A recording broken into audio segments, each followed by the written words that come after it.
দেখো প্রথম থেকে যদি আবার বলি, আমাদের হচ্ছে প্রথম সিলিন্ডারের জন্য পিবি সমান এনআরটি সমীকরণটা ইউজ করে আমাদের প্রথম সিলিন্ডারের জন্য যে যে ইনফরমেশন দেওয়া আছে সেই ইনফরমেশন অনুসারে আমরা এন এর মানটা বের করে নিলাম। এন এর মানটা আসলে 125.46 V divided by T. V এবং টি এর মানটা জানি না বিদায় আমরা এখানে লিখতে পারি না, 1 নম্বর সমীকরণ দিয়ে রাখলাম। এরপরে দেখো আমাদের কি করেছি, দ্বিতীয় সিলিন্ডারের জন্য সেম ভি এবং টি এর মানটা জানি না, সেখান থেকে এন টু এর মানটা সমীকরণ আকারে দিয়ে রাখলাম। এরপর বলছে তোমার কি প্রথম যে সিলিন্ডারের যে আয়তন ছিল এবং দ্বিতীয় যে সিলিন্ডার আয়তন ছিল সেটা 1/3 তাই সিলিন্ডার দুটার মোট আয়তনটা তুমি ক্যালকুলেশন করে নিলা। মোট আয়তনটা যদি যোগ করো তাহলে বি আর একটা হবে কি বি ডিভাইডেড বাই 3, কারণ তোমাকে বলছে প্রথম যে সিলিন্ডারটার যে আয়তন ছিল তার 1/3, তাতে আমাদের কত 4/3 বি আসে। আর আমরা জানি কি এই দুইটা যে মোল সংখ্যা ছিল দুইটা সিলিন্ডারের জন্য, মোট মোল যদি ক্যালকুলেশন করতে যাও তাহলে মোল দুইটা সংখ্যার যোগ করতে হবে, করলাম যোগ। এরপরে আমরা নর্মালি পিভি সমান এনআইটি সমীকরণ জানি, তাহলে এখন দেখো বি এর মানটা মোট আয়তন, মোট আয়তনটা আমরা বি এর পরিমাণ কত 4b ডিভাইডেড বাই 3 জানি, তাহলে এই বি এর পরিবর্তে 4b ডিভাইডেড বাই 3 বসিয়েছি। এন মানে কি মোট মোল সংখ্যা, মোট মোল সংখ্যা মানে কি n1 প্লাস n2 জানি, বসিয়ে দিলাম n1 প্লাস n2। এরপরে দেখো এন এর মানটা আমরা বসিয়ে দিব। এন এর মানটা কি ছিল 125.46 ইন্টু ভি, আর এন টু এর মানটা কি ছিল 4.46 ইন্টু হচ্ছে ভি ডিভাইডেড বাই, এখন এখানে ভি ছিল টি ছিল, টি লসাগু হয়, তাহলে টি লসাগু যদি করো উপরে যেভাবে ছিল সেভাবেই থাকে। তাহলে এখন দেখো এই টি আর এই টি কাটা যায়, এখানে একটা ভি থেকে যায়, ঠিক আছে, তাহলে এখানে একটা ভি থেকে গেল। স্যার লাস্ট পার্টটুকু আরেকবার একটু দেখান, আমি মাত্র জয়েন করছি। আচ্ছা ঠিক আছে, এখানে দেখো আমাদের যে মোট আয়তন পর্যন্ত তো আমরা বুঝছি, এরপর হচ্ছে লাস্ট পার্টটা আমি আবার করে বোঝাচ্ছি। তাহলে এখানে দেখো আমরা আদর্শ গ্যাসের সমীকরণ পিবি সমান আমরা এনআইটি জানি। এখন দেখো আমাদের হচ্ছে মোট আয়তনটা কত দাঁড়ালো, মোট আয়তনটা আসলো গিয়ে 4/3 ভি, এটা আমাদের মোট আয়তন আসছিল। ওকে, আর আমাদের হচ্ছে গিয়ে এন মোল সংখ্যা জানি হচ্ছে n1 প্লাস n2 আর টি। এখন n1 এর একটা তুমি ভ্যালু পেয়েছিলা, n1 এর ভ্যালু পেয়েছিলা কত দেখো 125.45 বি ডিভাইডেড বাই হচ্ছে আমাদের টি, প্লাস এন টু এর একটা ভ্যালু পেয়েছো 4.46 বি ডিভাইডেড বাই হচ্ছে কত টি ইন্টু হচ্ছে আর টি। এখন খেয়াল করো এখানে টি লসাগু হয়, তাহলে 125.45 বি প্লাস হচ্ছে কত 4.46 বি ইন্টু হচ্ছে আর টি। তাহলে দেখো 125.45 প্লাস হচ্ছে 4.46, তাহলে এখানে আমাদের কত আসে 129.91 B divided by T into হচ্ছে কি আর টি। টি কাটা যায়, তাহলে 129.91 বি এবং আর থাকে। আর লেফট সাইডে কি ছিল দেখো, লেফট সাইডে ছিল পিবি, এখানে 4 ডিভাইডেড বাই 3, তাহলে 3 এখন ওপাশে নিয়ে যাও, তাহলে পিবি 4 ইকুয়াল টু কত 3 ইন্টু হচ্ছে 129.91 ভি আর, এপাশে একটা বি আছে এপাশে একটা বি আছে, কেটে ফেলানো যায়, তা বি কেটে ফেললাম, আমাদের এখন পি বের করতে হবে, 4 এপাশে গেলে ভাগ হয়ে যাবে, তাহলে 3 ইন্টু 129.91 ইন্টু হচ্ছে কত 0.0821।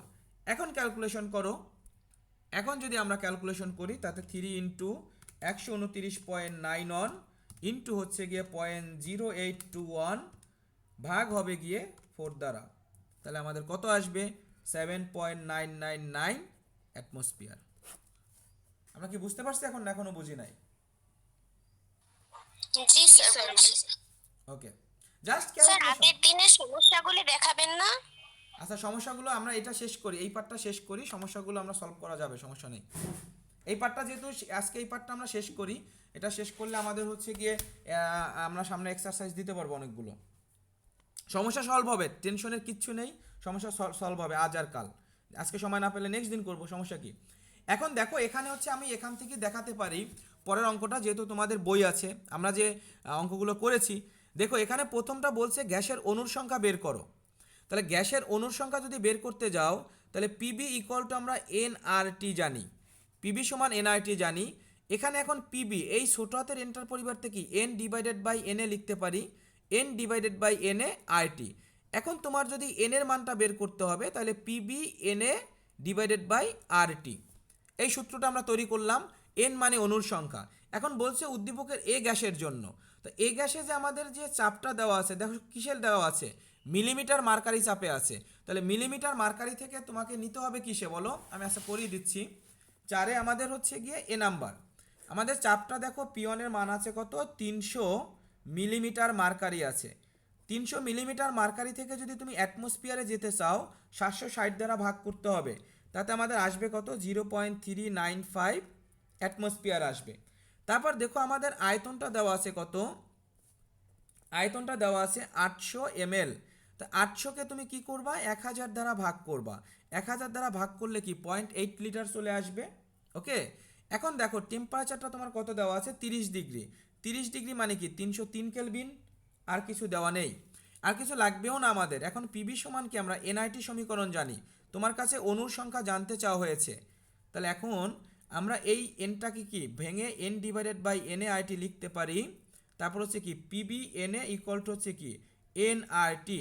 তাহলে এন ইকুয়াল টু কী হলো, এন ইকুয়াল টু হলো PV N A divided by R T. এখন মানগুলো বসাও, পি এর মান পেয়েছো 0.395, বি এর মান পেয়েছো 0.8, 6.023 ইন্টু হচ্ছে 10⁻23 ডিভাইড হচ্ছে 0.0821, টি এর মান কত 303। এখানে দেখবা এখন ক্যালকুলেশন করলে অনুর সংখ্যা তুমি পেয়ে যাবা। ক্যালকুলেশন করলে আমি লিখে দিচ্ছি, ক্যালকুলেশন করলে এটাই আসবে, টেনশনের কিছু নেই। 10⁻21টি অণু পাওয়া যাবে। আমরা কি বুঝতে পারছি অঙ্কটা? খুবই খুবই ইম্পর্টেন্ট, বোর্ড পরীক্ষার জন্য খুবই ইম্পর্টেন্ট, এটা 3 মার্কের জন্য। এরপর দেখো বি নাম্বারে বলছে কি স্টার প্লাগটি খুলে দিলে মোট চাপ এবং একই তাপমাত্রায় 40 ডিগ্রি সেলসিয়াস তাপমাত্রা নির্ণয় করো। কিছুক্ষণ আগে আমরা আজকে যে প্রথম দিকে যে অঙ্ক করেছিলাম, বলছে কি দেখো স্টার প্লাগটি এখানে যেটা দিয়ে আটকানো আছে সেটা খুলে দিবা। সো প্রথমত আমাদের যেটা ক্যালকুলেশন করতে হবে সেটা হচ্ছে মোট চাপ, মিশ্রণের চাপ। তাহলে পিওন দেওয়া আছে কত দেখো, 300 মিলিমিটার মার্কারি। পি2 দেওয়া আছে কত, অপারটায় 250 মিলিমিটার মার্কারি। ওকে, তারপর দেখো বিয়ন আছে কত, 800 ml।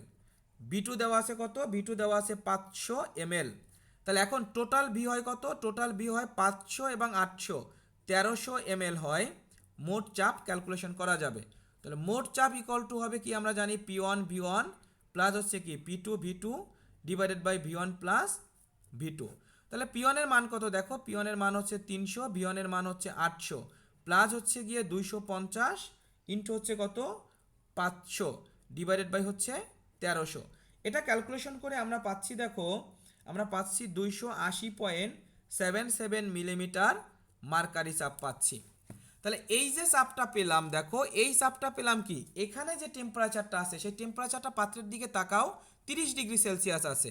তাহলে এখন নতুনভাবে 30 ডিগ্রি সেলসিয়াস মানে হচ্ছে 303 কেলভিন, তার জন্য চাপ পেলাম কত, 280.77 মিলিমিটার মার্কারি। এখন তোমাকে বের করতে বলছে 40 ডিগ্রি সেলসিয়াসের জন্য, 40 ডিগ্রি মানে হচ্ছে 313 কেলভিন। তোমার পি2 এর মানটা তোমার কাছে জানতে চাওয়া হয়েছে। তাহলে again P one divided by T one equal to হচ্ছে কি পি2 ডিভাইডেড বাই টি2। তাহলে পি2 ইকুয়াল টু কী হবে বলো, পি1 টি2 ডিভাইডেড বাই টি1। তাহলে পি1 এর মান আছে দেখো 280.77, টি2 এর মান হচ্ছে 313 ডিভাইডেড বাই হচ্ছে 303। তাহলে পি2 এর মানটা আমরা পেয়ে যাব।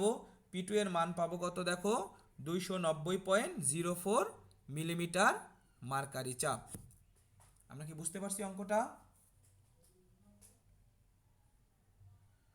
আমরা কি বুঝতে পারছি?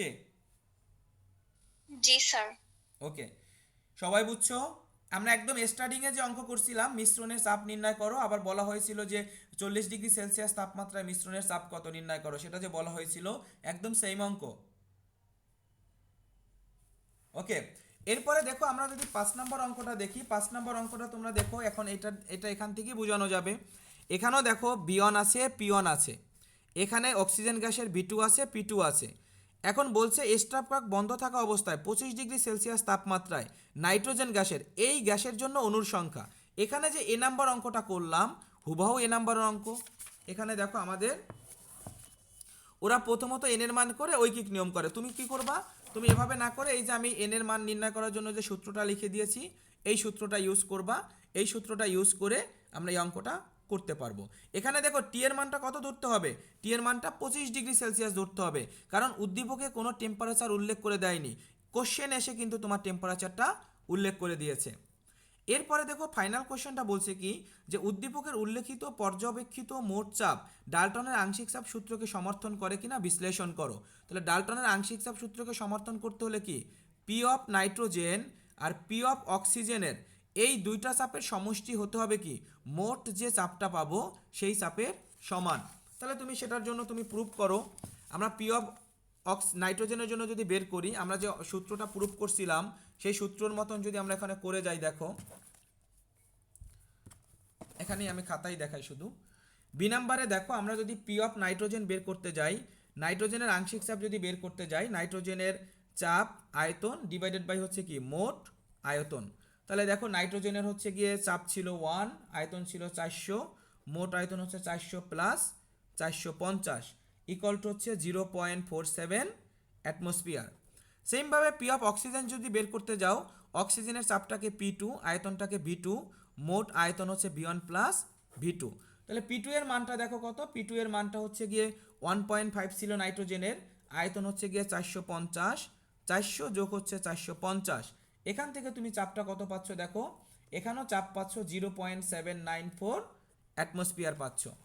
এখন দেখো এই দুইটা চাপ যদি সমষ্টি করো, P of nitrogen P of oxygen equal to কী হবে 0.47 প্লাস 0.794 ইকুয়াল টু করলে আমরা পাবো 1.26 অ্যাটমসফিয়ার। এই দুইটা চাপের সমষ্টি আমরা এটা পাইলাম, ঠিক আছে। এখন যদি মিশ্রণের চাপ নির্ণয় করতে চাও, তাহলে পি ইকুয়াল টু আমরা একাত্রে কী করতে পারি, P1 V1 প্লাস হচ্ছে কি P2 V2 divided by V1 plus V2। একাত্রে যদি মোট চাপটা নির্ণয় করতে যাও, তাহলে আমাদের সেক্ষেত্রে হচ্ছে আবার মান বসাও 0.4। হ্যাঁ, 0.4 যে নিতে হবে এমনটা না, তুমি 400 ml নিতে পারো, ঠিক আছে। তুমি 400 ml নিয়েও কাজ করতে পারো, সমস্যা নেই। তাহলে এখানে আমরা মানে জাস্ট এমএলটাকে লিটার এককের নিচে 1000 দ্বারা ভাগ করছে, এজন্য 0.4 আসছে। বা তুমি 400 নিয়েই করো, 400 গুণ হচ্ছে গিয়ে আমাদের অন প্লাস হচ্ছে 450 গুণ হচ্ছে 1.5। তা নিচেও তাহলে কী করতে হবে, 400 প্লাস হচ্ছে 450, এখানে ক্যালকুলেশন করলে দেখবা 1.26 আসছে। তাহলে মিশ্রণের মোট চাপটাও দেখো 1.26 আসছে। আর নাইট্রোজেনের আলাদা করে চাপ বের করছো, অক্সিজেনের আলাদা করে চাপ বের করছো, সেই দুইটার সমষ্টিটাও তুমি দেখো 1.26 পেয়েছো। তাহলে ডাল্টনের সূত্রকে সমর্থন করলো, ডাল্টনের সূত্রকে সমর্থন করে। আমরা কি বুঝতে পারছি কথাটা? তুমি আলাদা আলাদাভাবে দুইটা চাপ নির্ণয় করে তাদের সমষ্টি করেছো, আলাদা আলাদাভাবে দুইটা চাপ নির্ণয় করে তাদের সমষ্টি করেছো, আর একবারে চাপ নির্ণয় করেছো। দুইটা ক্ষেত্রে আমাদের দেখো চাপটা আসলো কত, 1.26 আসছে। সুতরাং অবশ্যই ডাল্টনের আংশিক চাপ সূত্রকে তাহলে সমর্থন করবে। আমরা কি বুঝতে পারছি? জি স্যার। সবাই বুঝছো?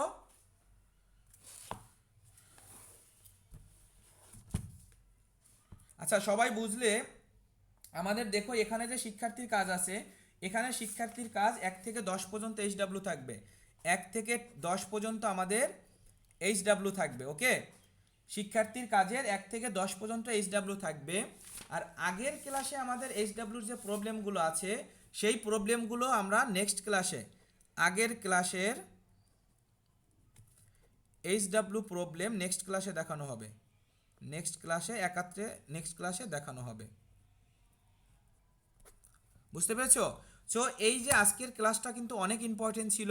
আজকের ক্লাসে যা তোমাদের শেখানো হয়েছে ম্যাক্সিমাম জিনিস তোমাদের পরীক্ষায় আসে, ঠিক আছে। এই যেমন এখানে এই যে লাস্টের কোশ্চেনটা, এই যে কোশ্চেনটা পড়লাম, এই কোশ্চেনটা কিন্তু হচ্ছে তোমাদের একটা বোর্ডের কোশ্চেন, যে ডাল্টনের আংশিক চাপ সূত্রকে সমর্থন করে কিনা। তাহলে এখানে দেখো আলাদা আলাদাভাবে দুইটার চাপ নির্ণয় করেছি, দেন সেই দুটো যোগ করে একটা চাপ পেয়েছি। আর আমরা যে মিশ্রণের চাপ একাত্রে নির্ণয় করব, এখানে কিন্তু মিশ্রণ ছিল না, দুইটা আলাদা আলাদাভাবে চিন্তা করা হয়েছে। আর এখানে কি মিশ্রিত করে দেন একাত্রে চাপটা নির্ণয় করেছি, দুইটার জন্য আমরা দেখো 1.26 পেয়েছি। সুতরাং আমাদের ডাল্টন আংশিক চাপ সূত্রকে সমর্থন করবে। বুঝতে পেরেছি? 31 কি বলো শিফা? স্যার একজন জিজ্ঞেস করছিল যে কত নাম্বার পেজ, সেইটা দিছি। ও আচ্ছা আচ্ছা, ঠিক আছে, আমি ভাবছি কোনো 31 নাম্বার প্রবলেম কিনা। যাই হোক, আমরা হচ্ছে আজকে যেহেতু 3টা বেজে গেছে, অনেকেই আবার আইসিটি ক্লাস আছে, সেক্ষেত্রে হচ্ছে কি আমরা এখানেই শেষ করব ক্লাস। ইনশাল্লাহ আজকে প্রবলেম দেখতে পারলাম না আগের দিনের এইচডাব্লিউ, ইনশাল্লাহ আমরা নেক্সট ক্লাসে দেখব। ওকে। কিন্তু HW কইরো, আমি আবারও বলি যারা হচ্ছে HW করছো না তারা কিন্তু নিজেদের ক্ষতি করতেছো, HWটা তোমরা কইরো। ওকে, আল্লাহ হাফেজ।